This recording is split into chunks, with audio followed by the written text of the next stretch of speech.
आगामी पावसाळ्याच्या पार्श्वभूमीवर शहरात पाणी तुंबण्याच्या समस्या निर्माण होऊ नयेत, तसेच नाल्यांमधील पाण्याचा प्रवाह सुरळीत राहावा यासाठी सोलापूर महापालिकेच्या वतीने शहरातील विविध नाल्यांची प्रत्यक्ष पाहणी करण्यात आली। ही पाहणी महापौर विनायक कोंड्याल यांच्या नेतृत्वाखाली पार पडली। या पाहणी दौऱ्यात उपमहापौर ज्ञानेश्वरी देवकर, सभागृह नेते नरेंद्र काळे, आयुक्त डॉक्टर सचिन ओंबासे, अतिरिक्त आयुक्त संदीप कारंजे आणि नगर अभियंता सारिका अंकुलवार यांची प्रमुख उपस्थिती होती। याशिवाय संबंधित विभागाचे अधिकारी, कर्मचारी तसेच विविध प्रभागातील नगरसेवक आणि नगरसेविका मोठ्या संख्येने सहभागी झाले होते। पाहणी दरम्यान अक्कलकोट रोडवरील पंजवानी मार्केट परिसरातील नाला, मुद्रा सन सिटी परिसरातील नाला, घरकुल परिसरातील पोगुल नाला, कारंबा नाका, बाळे परिसर तसेच MIDC परिसरातील विविध नाल्यांची तपासणी करण्यात आली। यावेळी नाल्यांमध्ये साचलेला गाळ, पाण्याचा प्रवाह, अतिक्रमणे आणि पाण्याचा निचरा सुरळीत होत आहे का याची सविस्तर माहिती अधिकाऱ्यांकडून घेण्यात आली। महापौर विनायक कोंड्याल यांनी अनेक ठिकाणी नाल्यांचे खोलीकरण आणि रुंदीकरण करण्याच्या सूचना संबंधित अधिकाऱ्यांना दिल्या। तसेच नाल्यामध्ये मिसळणारे सांडपाणी, दूषित पाणी किंवा अन्य स्रोताची चौकशी करून आवश्यक ती कारवाई करण्याचे आदेश देण्यात आले। ज्या ठिकाणी पाण्याचा प्रवाह अडथळल्यामुळे मंदावलेला दिसून आला त्या ठिकाणी तातडीने उपाययोजना करण्याच्या सूचना प्रशासनाने करण्यात आल्या। यावेळी महापौर विनायक कोंड्याल म्हणाले की पावसाळ्यात नागरिकांना कोणताही त्रास होऊ नये, शहरात पाणी साचू नये आणि नाल्यांमधील पाण्याचा निचरा सुरळीत राहावा यासाठी महापालिका प्रशासन पूर्णपणे सज्ज आहे। शहरातील सर्व प्रमुख नाल्यांची नियमित स्वच्छता पाहणी आणि आवश्यक दुरुस्तीची कामे सुरू असून ज्या ठिकाणी समस्या आढळतील त्या तात्काळ सोडवण्याच्या सूचना संबंधित विभागांना देण्यात आल्या आहेत। दरम्यान या पाहणी मोहिमेमुळे शहरातील नाला स्वच्छता आणि पावसाळ्यापूर्वी तयारीच्या कामांना अधिक गती मिळणार असल्याचे प्रशासनाकडून सांगण्यात आले।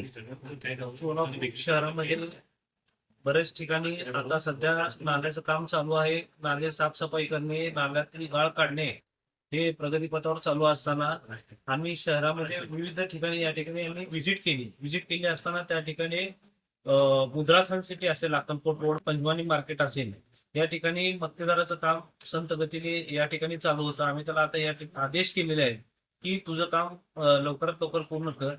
तर त्याचं बऱ्यापैकी काम या महिन्यामध्ये जी त्याची कामाची रेशो होतं की 7% 8%, आता ते 15% पर्यंत आलेलं आहे। त्याला आम्ही अजून त्याचे माणसं वाढवून काम जलद गतीने कसं करता येईल हे आम्ही तिथे आदेश दिलेला आहे। आणि त्रुटीमध्ये म्हटलं तर मुद्रा सनसिटीच्या बाजूला थोडंसं डाईंगचं पाणी आम्हाला तिथं आढळलं, तर ते त्वरित बंद व्हायला पाहिजे। आयुक्त साहेबांनी आम्ही या ठिकाणी आदेश दिले ते संबंधित जे कोण डाईंगचं पाणी जर सोडत असतील नाल्यात ते त्वरित बंद व्हायला पाहिजे। संबंधित कोण आहे त्यांच्यावर कारवाई होणं गरजेचं आहे। आम्ही या ठिकाणी आदेश दिलेले आहेत की त्यांना नोटीस किंवा दंड काढून ते पाणी त्वरित बंद करावं। परत तसंच पुढे आलं की आम्ही जुना कारंबा नाका या ठिकाणी व्हिजिट केली। त्या ठिकाणी खोलीकरण व गाळ काढण्याचं काम त्या ठिकाणी चालू आहे। असं बऱ्याच अजून 2-3 ठिकाणी आम्ही व्हिजिट केलेली आहे आणि अजून जे काही व्हिजिट करायचं अजून देखील राहिलेलं आहे ते देखील आम्ही व्हिजिट करत आहोत। आणि आदेश सर्व खाते प्रमुखांना आम्ही आदेश दिलेले आहेत की कुठेही गाळ म्हणा, खोलीकरण कमी पडता कामा नये। कारण का गेल्या वर्षी आपल्याला सोलापूर शहरामध्ये बरेच भागामध्ये त्या ठिकाणी पाणी लोकांच्या घरामध्ये शिरलं होतं। तशी परिस्थिती आता येऊ नये म्हणून हे सतर्कचं इशारा आम्ही आधीच आत्मसात करून सर्व ठिकाणी आम्ही व्हिजिट करून काम जेवढं फास्ट करता येईल या पद्धतीने आम्ही काम करायचा प्रयत्न चालू आहे। कारंबा नाका इथं काय आढळलं का? नाकामध्ये आता खोलीकरण चालू आहे त्या ठिकाणी काम। तिथल्या प्रभाकर स्वामी महाराजांचं जे हे आहे नालाचं जे आहे, प्रभाकर स्वामी महाराजांची जागा आहे तिथे, त्या जागेच्या तिथल्या लोकांची थोडीशी तक्रार होती की थोडं एक खोलीकरण करताना थोडी बाजू इकडे सरकली म्हणून। तर ते आता आयुक्त साहेबांनी आदेश दिले की एक 8-15 दिवस थांबा। आता काय पहिलं आपलं खोलीकरणचं जे काम चालू आहे ह्याला काय हे करू नका। पुढच्या एक हे झाल्यानंतर 1.5-2 महिन्यानंतर ना आपण कशा पद्धतीने करायचं ते करूयात असं आयुक्त साहेबांनी आदेश दिलेले।